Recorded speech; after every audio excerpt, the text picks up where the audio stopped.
Hello, আজ আমাদের বাড়িতে সরস্বতী পুজো, তাই সকাল সকাল আমি দেখো রেডি হয়ে গেছি। এবার চলো তোমাদের পুজোর আয়োজনগুলো দেখাই। এই মা সরস্বতীটাকে আমি তৈরি করেছি, কিন্তু বুঝে উঠতে পারছিলাম না যে পুজোর আগে শেষ হবে নাকি, তাই প্রতিবারের মতো এবারও কিনে এনেছিলাম মা সরস্বতীকে। তো যাই হোক, আমার বানানো সরস্বতীটা সময়ের আগে শেষও হয়ে গেছে আর মোটামুটি ঠিকঠাক দেখতেও লাগছে। তো তাই দুই মাকেই পাশাপাশি বসিয়ে এবারে আমাদের পুজো করা হচ্ছে। মাকে সুন্দরভাবে মালা আর চাঁদমালা পরিয়ে সাজিয়ে দিলাম। এরপর দোয়াদের কালিটা তৈরি করে ঠিক জায়গায় রেখে দিলাম। ঘরটাও বসিয়ে দিচ্ছি ঠিক জায়গায়। দেখো, সবকিছু আয়োজন করা তো দেখানো সম্ভব নয়, তাই সবকিছু আয়োজন করে একটা ভিডিও ক্লিক করে নিয়েছি।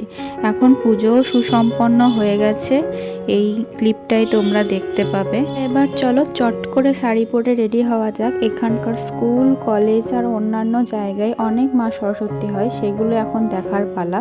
আর শাড়ি পরে আমাকে কেমন লাগছে অবশ্যই তোমরা জানিও। আমার কতগুলো ফটো তোমাদের সাথে শেয়ার করে দিলাম। Thank you.